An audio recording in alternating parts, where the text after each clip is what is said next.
This is Joy Azad, and she is from our ASD Village. It's a Facebook group at she's been a member of. I think we started this back in April, and she's been like there from the beginning. I'm pretty sure. How you doing, Joy? Hi, I'm great. Thank you. And thank you for having me as part of your group. That means the world to me. I love the group. Everybody is just awesome. So, um, congratulations on your growth. And thank you so much for having me in the group. Well, I mean, I know you. I I know that you will express things once in a while as though you're an outsider and you're the farthest thing from, at least in my mind. I mean, it's we keep it as a group primarily with people on the spectrum just because there's things that are personal and it's just a place that it's if otherwise you could go to any group, and but we can talk about things and you understand you have and why don't you tell us what your involvement with why how autism has touched your life. Okay. I am the mother of four adult children. My youngest, who is 20 years old, has Asperger's. I still use the term Asperger's because that was my son's original diagnosis. And as I said, he's the youngest of four, and his name is Jacob. And I just wanted to start an autism page a few years ago, just out of respect for what autistics endure, what they face daily, and how I can help in any way. Yeah, yeah. Well, you have been a great member because I I so firmly believe that we all benefit when we share our perspective of autism. I mean, the people with autism and people that don't have autism, and for so many reasons. And I mean, we all live in the same world, so we need to learn how to get along together. And I think autism is very well. It's poorly understood by people who have autism. I mean, so it's no wonder it's not understood well out in the community. But that's what I'd like to work on. That's why I want to do these kind of videos, and so that's where I'm going with that. But um, where to go from here? um, well, let's see. Was there something you wanted to say more about your son? Yes. So, I knew from birth, from the time that Jacob was born, I knew he was different from my three older neurotypical children. When I say different, I mean I honestly have to say he did not seem happy with the world. He seemed like a very unhappy, fussy baby. Like I didn't know how to make him happy, you know. And I look back and I think, oh gosh, I have such mom guilt, not knowing he was autistic. But can you imagine entering the world and having noise and lights and smells and sounds to encounter? So that must be how it is for everybody. So I look back and I think, I feel so badly for children and babies that are into the world, and we didn't know. Yeah. You know. Well, I know that I would say from my perspective, I'm starting to. I was only. I think people know pretty much when they've been watching this channel that it's only been 8 months since I've known that I have autism, and although at some level I knew something was different, um, Mm-hmm. but I'm I see how different I am. That I don't have all the sensory. I mean, it's an issue, but I seem to manage what I've got pretty well now. Uh, you know, I I look back on my life and I this is one of the big questions I have is can I really see? Can I still see myself? I mean, can I see what I can't do? Or does that make sense?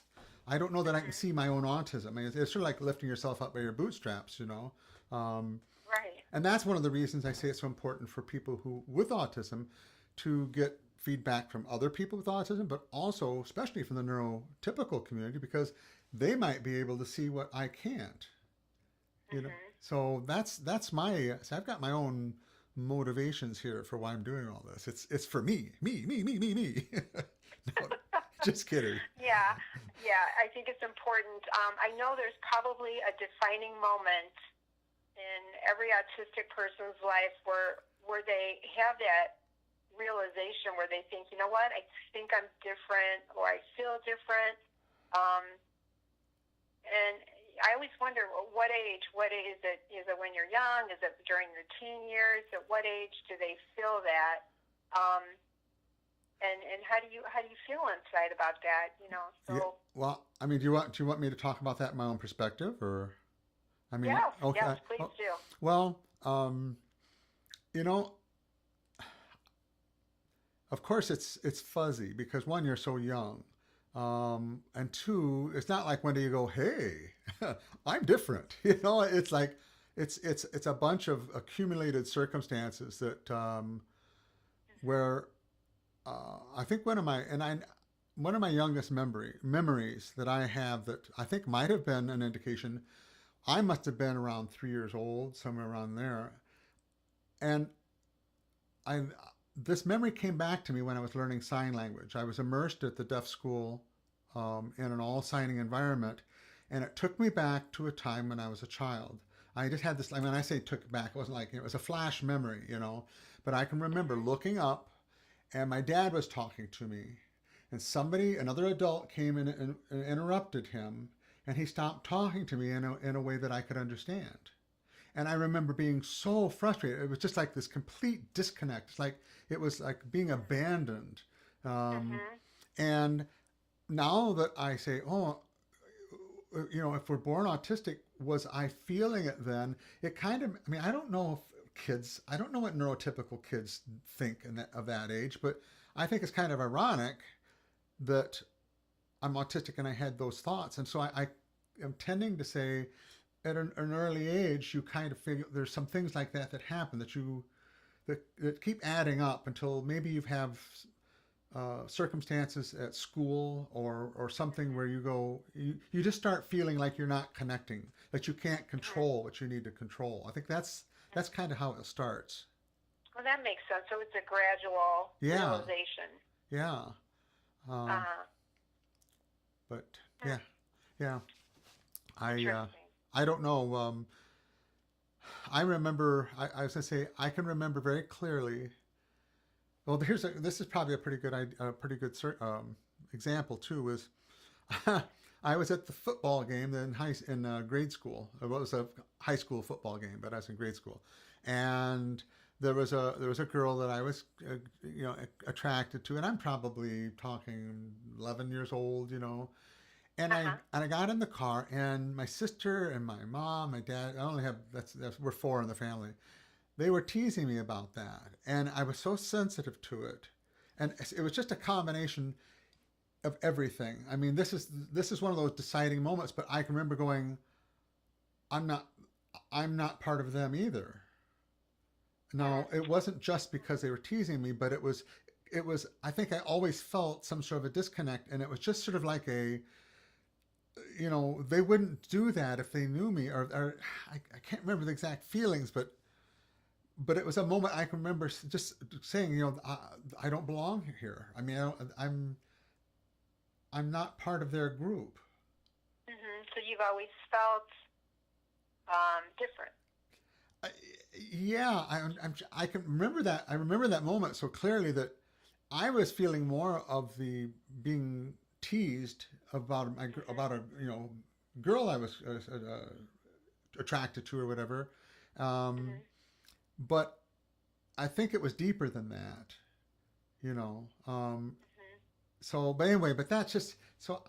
I don't know. I think it's got to be different for everyone, but I mean, it never really Hmm. came to me until 8 months ago, to Hmm. really look into it. So when does it hit you? Wow, it was almost 60 years for me. Right. Well, and for my son would never talk about autism during about the time that I introduced the topic to him. He was about 13 because he wasn't formally diagnosed until he was about 12. So around the age of 13, I slowly started talking to him and telling him about Asperger's and autism, you know, it was new to me too. I didn't know anything about it, but we learned together. And he always rejected it. He would be angry. He would never want to discuss autism. He rejected it. This was all through high school, and just in the last 2 years, since he's left high school, he's in college now, but he's finally advocating for himself, thank God, and I'm so happy. But he recognizes that he is autistic, and he understands that there are some limitations in life in which he needs help, and I'm so happy that he comes to me for help and trusts me. Well, I just want to applaud you because of, you know, I think I'm doing pretty well adjusting. You know, I could be, I mean, yeah, I wish I had been diagnosed when I was 12. I think it would have Uh-huh. made a huge difference in my life. But nobody knew. I mean, it wasn't on the radar of in the schools like it is now. But the one thing that I wish, see, but I was diagnosed about that age, ADD, dyslexic, cross dominance, brain damage. They told me I was never going. Or they told my parents I'd never graduate from high school. That's how my how I guess severe you could say that it was then. And I don't remember it that way, of course, but I do remember getting diagnosed, and I remember doing. I think my mom may have had said something a few times, um, and and maybe more than that was done. Maybe they assumed that I was making all the connections but I mean only there wasn't like special classes that I remember. They may have dropped me down into a of all the classes that were available that year an easier class or whatever. You know, that kind of stuff may have happened, but I kind of feel like once that diagnosis was made, that's the last pretty much I heard of it. And Mhm. I think even if I had known that the ADD was something that would be lifelong and the dyslexia, if those things, if I could have been processing those possibilities, I might have either come on to the autism sooner, or I think some of the Right. issues that held me back as far as career goals and relationships and things, maybe I would have said, now let me add this factor in too. You know, am Mhm. I deciding this because of X when I should be doing it because of Y? You know what I mean? So I think Right. even though your son may have been resistant to it, I still think I know I wish I would have been told what even with what they knew then and helped like you did your son. Yeah. And on the flip side, I'm a mom who decided that my son was always going to be raised no differently than his siblings. I mainstreamed my son from kindergarten through high school, because I feel that if you have an opportunity to mainstream your child, I think it's the best advantage. Um, this is just my personal belief, but I think that um, the world is not going to open doors for you, and I don't care what diagnosis you have in life. I think you're going to have to learn to open those doors yourself. And so I thought that by him having a mainstream education and being treated just like his siblings, I think that was a benefit to him, you know. Yeah, yeah, I agree, and I know that if it, I mean, it's a different story if a person's struggling and failing, you know, and then maybe Yes. that's when you make an adjustment. But you're right. I mean, well, and this is a question I have in my mind all the time. It's like, okay, things could have actually been worse if I had known. You know what I mean? If Hmm. I was the kind Right. of personality or didn't have the support and just kind of floated along. I mean, and I hate to say it, but well, I feel like I floated along anyway. Hmm. But you know, I mean, you could also use it to your disadvantage to know. I guess is what I'm saying. Exactly. But Yeah. And for people that are severely autistic and are in special education, yes, there are circumstances where yes, special education is wonderful. Um, you know, I'm not trying to say that everybody one size does not fit all on the autism spectrum. We all know that. right, Um, but um, I just think that every person has to do what's best for their own self or for their child. So, right, right, yeah. and hopefully, uh, again, to add on to what I was saying, I wish it happened to me younger, when that would be not only that there was somebody explained what was going on, but there was the services and things to help you along if you were struggling. And I had poor grades. I was like a DC student, probably until junior high, when I finally kind of pulled it together. But it was at, I don't know if you've ever heard me tell this story, but I found out when I was about 20, after I had Uh-huh. a family doctor that said he knew my family history, and he probably knew my history even better than me. But I went in for like a cold, and he was probing around my stomach for me. He said, and he could feel like it was, I don't remember if it was painful or whatever, but he said, I want you to go have some x-rays done. And the results came back. I had about 11 years of scars from ulcers. Oh. So from about the age 9, or I mean, it's not like a tree. You can't count the rings and know exactly what it is, but but Uh-huh. but that was a moment in my life when I was like, okay, that's when, now I look back and I know how horribly I was masking. I was completely in denial of what my true emotional and physical state was. So Uh, you kept all your anxiety oh, inward, and yep. yeah. That was bad. Yeah, it was bad. But but Oh. I'm so glad that things are changing. We got a long ways to go as far as autism awareness and services and things, but we have come a long way from the time I was his age.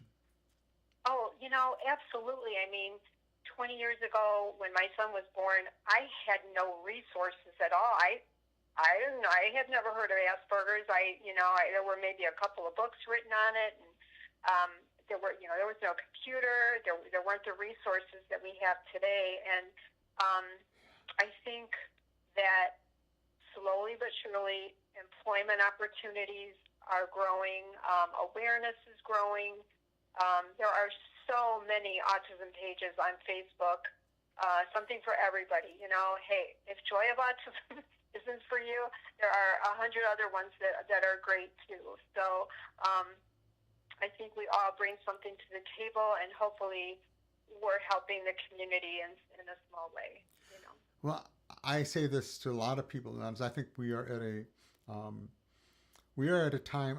I'll give a little history here too.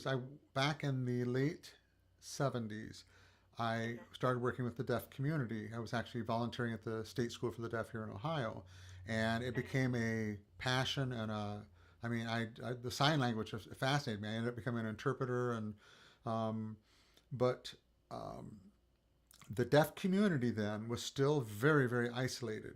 This is pre-technology. Um, they still had to basically, except for a few people that had with the old TTYs, and I don't know if people even know the teletype.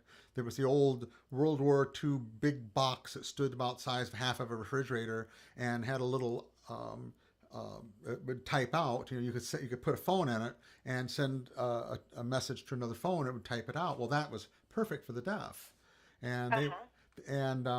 that was the height of technology then. If you didn't have that, you had to go visit. You had to go see the person face to face. Well, ADA was new about then. I think 74 ADA or 75 ADA passed, somewhere around in there. And Mm-hmm. so that kind of opened up the whole awareness of disabilities. And I think what I'm seeing now in the community of autism is what I saw then in the deaf community. And that is, we are at a time when, if we take advantage of this, I mean, we're already seeing autism in the media as far as programs on television and cable. We're seeing, Right. and the technology's here. We can communicate with each other. We can organize. We can really pull together as a community, and a community, and not just the neurodiverse community, but the neurotypical, all of us together. And I think this is our time. I think we really need to take advantage of this, because it may just get better, it may get easier, but it's not worth taking that chance, in my view. Yeah, I really agree with you 100%. I wish that we would all come together and be on one team. There's different factions, and understandably so. Autistics want their voices heard, and you know what? More power to them. God bless them. I just think that's awesome that they're getting out their feelings, their words, their what they want, their needs and rights. And I am just so happy that it's this time where we're doing that. I just hope that, as you said, neurotypicals can work with autistic people in making the world a better place. Yeah, yeah. There's a lot. There's a lot Yeah. of there's a lot of healing. I mean, Mm-hmm. that needs to be done on both sides. Really. I mean, the one thing I am woefully ignorant of is what parents who have autistic children go through. Um, Uh-huh. that's a whole other side of autism. And It's hard. It's I'm not going to sugarcoat it. And I know a lot of autistic people hate hearing this, and they say, "Oh, she's an autism mom," or "She's an autism dad," whatever that term. But it is hard. It's very hard because um, one, we didn't realize, most of us, that our children were autistic, and so we carry this enormous guilt, like, "Oh my God, if only I had known." Um, and also just the daily, day-to-day living, it's hard because children with autism or autistic children, their feelings can change hour to hour, day to day, minute to minute. It's just, it's a roller coaster of emotions for parents and children. And um, as much as we love our children, unconditional love, but it's hard. It's yeah, hard on days. I've cried many days. I didn't know what to do for my son. I yeah. cried. You know. Well, I think a few things that showed me just how um, I don't know what to call if it's a segment of the or but parents with kids that Mhm. are autistic a lot of times don't see older adults that are with autism, so they have no idea what's going to happen to their kids. They don't know. I mean, Right. they have a very, very narrow view of a certain time of life, as well as a certain small segment of kids, and Mhm. that makes it harder too. That makes it harder being autistic if you don't have if you I mean if I knew one person that was with autism, that's what I would be comparing myself with, and for better or for worse. And now that I've got I won't say hundreds of people I've met, but probably a hundred or so, and talked with. And it's like, okay, someone like Carol, that I just like, wow, we've got a lot of big differences, Mhm. but we've got a lot of big similarities too. And that's how I learn about myself. And that's the only way I can learn about myself because there's no, I mean, how else would you do it? I don't, no Yeah. counseling isn't going to do it because I still have to find it within myself and compare all my memories and things and to what, with the new perspective, oh, okay, let's add neurodiversity to this equation. And it's like, that changes things big time. Mhm. So, yeah, there's a lot. This is also a big part of building that bridge between our communities, but also within the autistic community, and that is boy, I wish, and maybe it's more, maybe there's more activity in that I know, but we need more adults to go to schools and to help parents and to be part of their lives, so that we're helping our own community, the youth of our own community, you know. Mhm. And I mean, if we can, not saying we should be there and telling parents what to do by any means, but to not just assume that there's no place for us at all, because I think there is. Mhm. Right. And you know, some people are against ABA therapy. Some people are for it. Some people don't believe in forcing their children to eat. And some people think that food therapy helps. Um, that's that's something personal. I think that every family has to figure out for themselves. I mean, I can't sit here and tell anybody what is right or what is wrong. I just know what works for me, what works for my son. Um, I have opinions about things, yes. Sometimes I stay away from them, especially on my autism page, because I don't want to create a firestorm, but I just think that you're right. I think that if autistic adults would help spread more knowledge to parents of younger children, I think it would help greatly. I really do. And I mean, as a kid, if I had been identified, Mm-hmm. I mean, especially if you're feeling detached from the people around you to begin with. I mean, I feel this still. I mean, it's not that I don't feel an attachment to you, Joy, but there was something about meeting people who were autistic, even just online, but especially meeting them in person, Uh-huh. um, that is just sort of a self affirmation that you're not absolutely alone, because that's what it was like as a kid. That's what it was like as a young adult. I mean, Mm-hmm. of course, since I couldn't say, well, it's because I'm autistic, but I still felt some sort of a significant separation from the people around me, and it's not something conscious. It's just it's hard to describe. It really is. Hmm. Yeah. Well, I just want to say this too. I have a large, well, I have several autistic adult friends that are very, very close friends of mine, that I consider that I can go to day or night and talk to. And I'll tell you what, the autism community has the best people in the world. The most brilliant, the kindest, the most caring, the most loving, giving community. The neurotypical people are not like that. We're not nice people. Not me per se, but I mean, in general, neurotypical people, they play a lot of mind games. They don't communicate the needs and their feelings like we should. There's just a lot of fakeness. And autistic people, they're not like that. They're real. They say what they mean. They're honest. They're great. I don't know. I love you guys. So, I'm almost shocked. I mean, it's so strange to hear you say these things, because this is what's been so strange about my whole experience, is that there's like a part of me at one level that knew exactly what was going on. No, and I say that it was almost like a nonverbal, a prelingual level of understanding, to where it was just a gut core feeling that never was talked about. Of course, I didn't have the words for it. I didn't have the awareness of it, but there was uh-huh. still some sort of a knowing. It's all I can describe it as. And to hear you say those things, it brings back so many memories of what that rejection, or not rejection, but that difference felt like.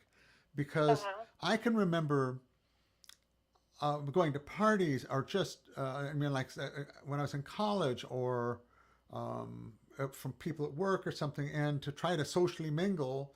And I may have the way I seem to be built is that when I want to talk about something, it's yeah, okay, it may be a personal interest, but it's usually, but it's not like, hey, I want to talk about video equipment now, and I'm not going to talk about anything else. But if there's nothing to talk about, if we're grasping for topics, I'll just bring it up, Mm-hmm. and I would talk about it in Yeah. a way that you could learn something, and that when we were done with our conversation, um, that it wasn't just, like you say, like a small talk. How's the weather? What's the baseball scores? And I, but it's just, it almost, I don't know how to say this, but I almost I don't want to admit that to myself, that that's really what the neurotypical community is like in any large respect. Because we know there's great people out in the like you. I mean, but Well, thank you.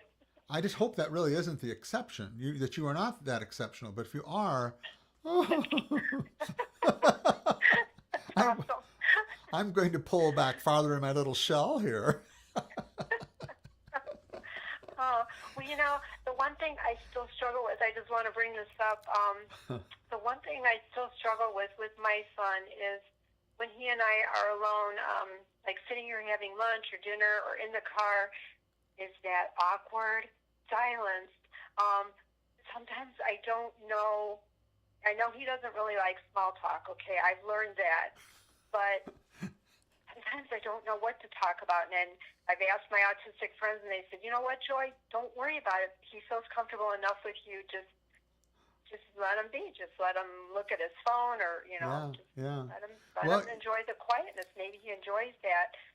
And as a neurotypical, we always feel like we have to talk. We have to fill that silence with small talk. We constantly feel like we have to have conversation. uh-huh.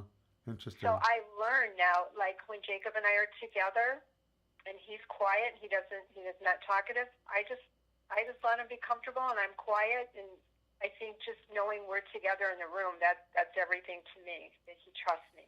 Yeah. That's everything. So. Yeah.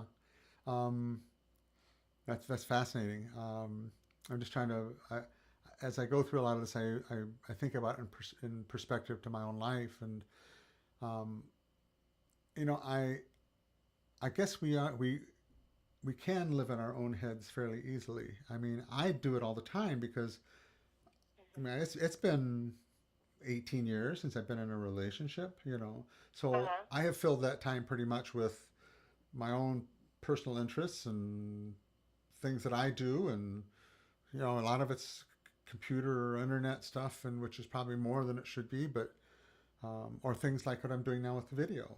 I would pick up little hobbies or special interests, I guess we'd call them. But Mhm. but and that's see, these are the kind of things I think these conversations bring out that are so interesting because um,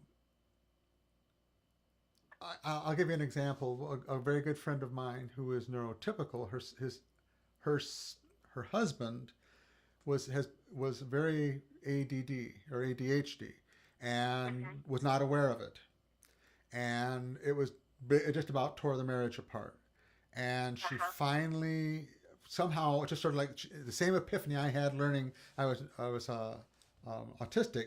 She came across like blogs and stuff of other wives that had husbands that were ADD or ADHD, and she was like, "Oh my God!" I mean, she was. I mean, it was the same reaction I had of finding that I was neurodiverse.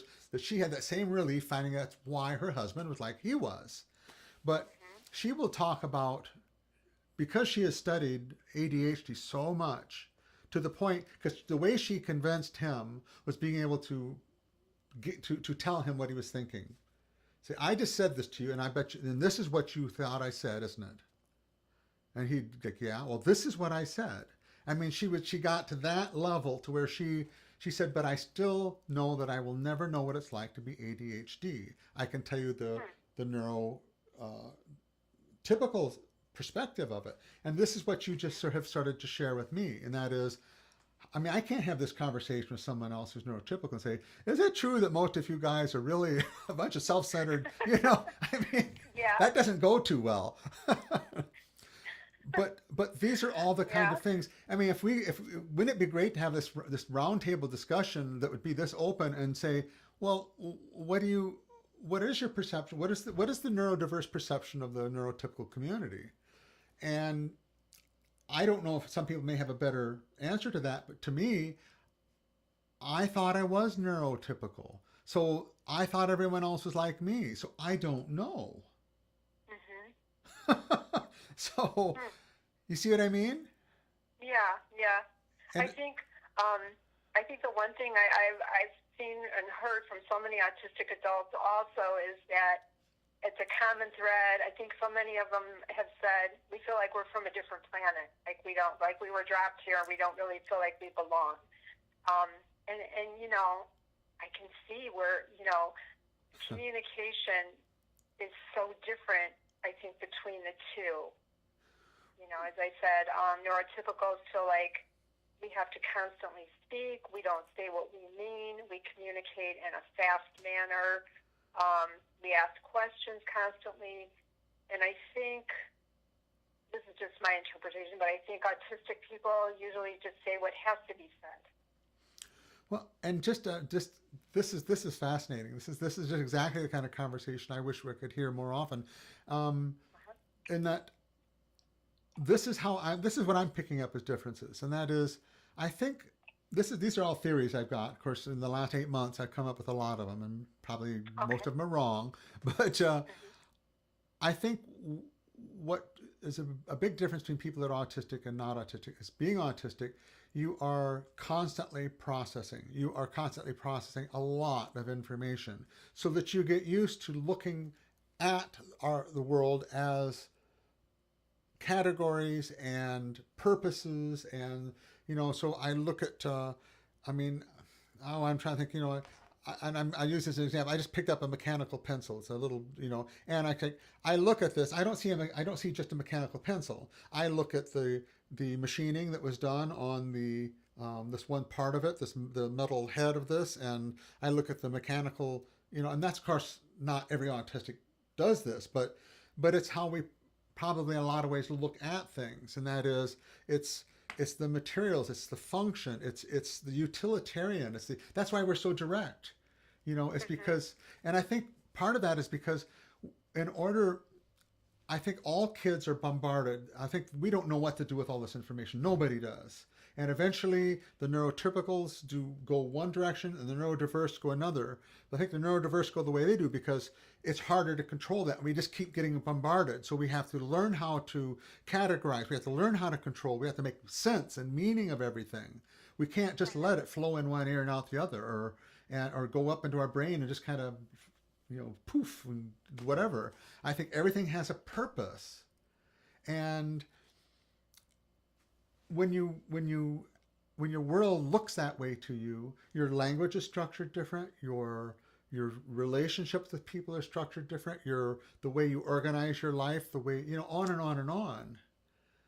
Hmm. And these are the differences I think if we can talk about, it will help me understand myself. It'll help me understand the neurodiverse community, and I think it's a win-win. Yeah, I agree. I don't know if we'll ever completely understand one another, but we can certainly try, you know. Right. And yeah, I think we could certainly try. And I think just the more knowledge, more and more knowledge is key. I mean, I love nothing more than learning from the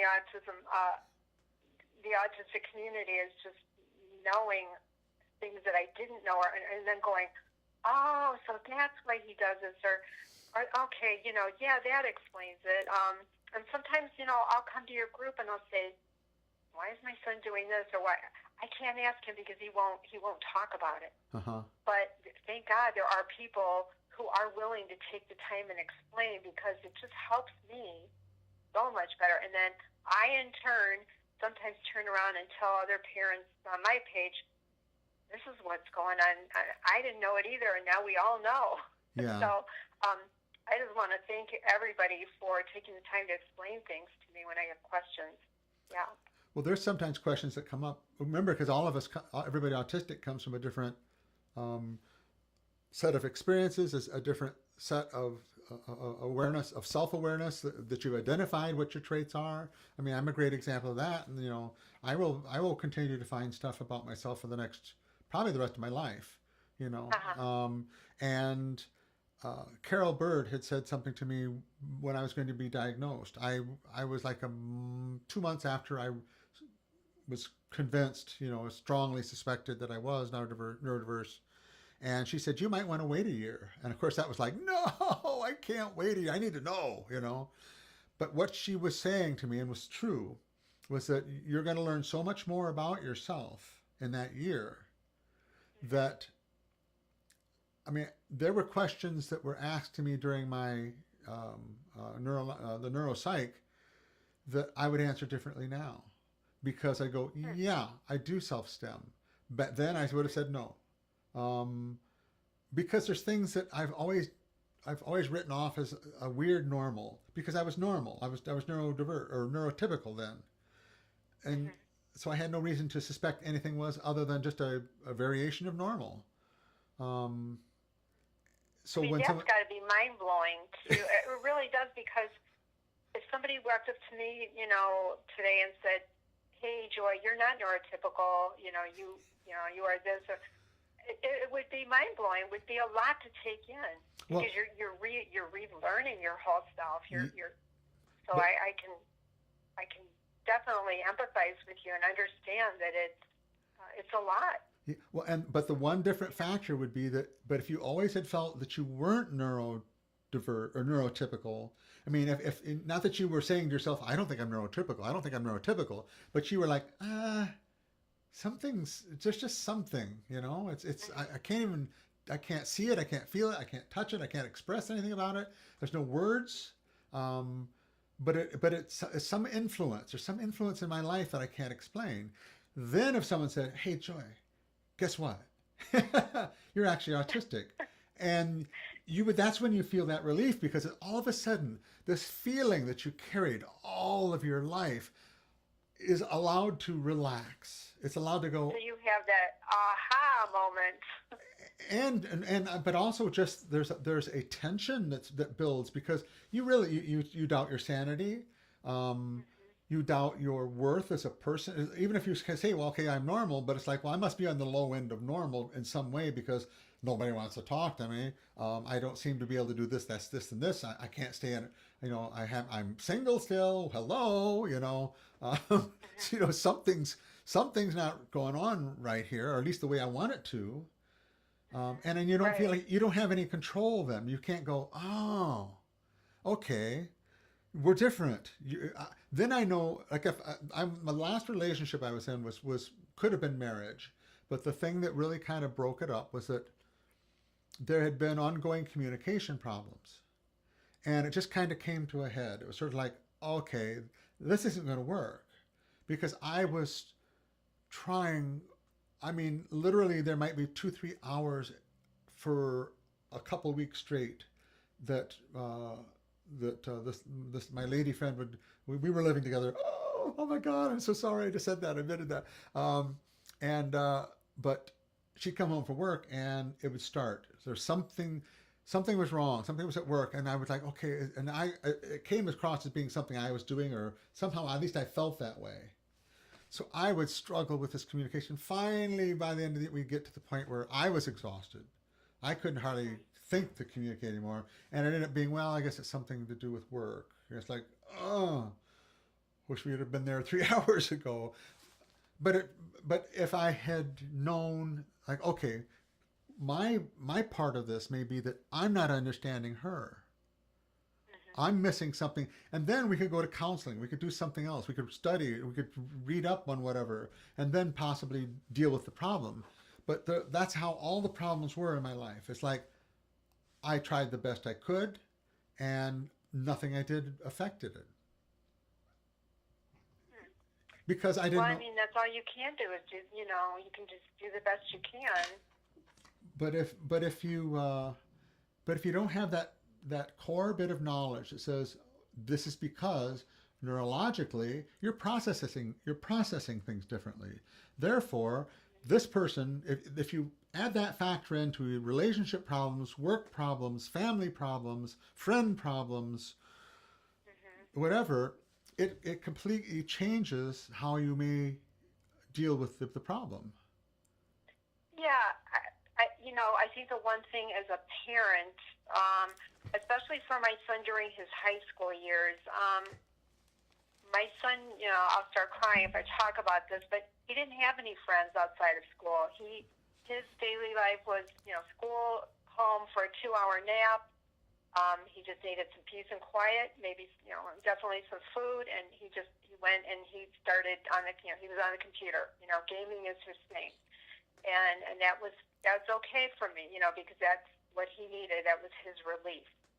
And but I think the one thing I struggled with as a parent was, where do you draw the line between what is a normal, and excuse the word normal, No. but what does a normal teenage boy do versus a teenage autistic boy? You know what I mean? You Right. don't always want to put the autism in front of the child. Right. And sometimes I try to just say, well, yeah, this is typical of any kid his age. And sometimes I thought, well, no, I don't know. Is it the autism? So it's a struggle for us parents to not know. Yeah. Yeah. Yeah. Does that make sense? Sure. Oh, yeah. As a matter of fact, Yeah. it's part of the struggle I have now trying to um, re whatever I'm trying to do. Well, I'm trying to be autistic. I'm trying to learn who I am as an autistic person. Where I go through those same things, it's like, okay, is this just a personality trait or is this an autistic trait? I mean, I've also got ADD, inattentive going on, and dyslexia, and and it's like, okay, you know, and it gets to the point where you like, I'm pretty sure this is something that's probably most people don't do, or uh, and that, or I just had to say, well, I may never know.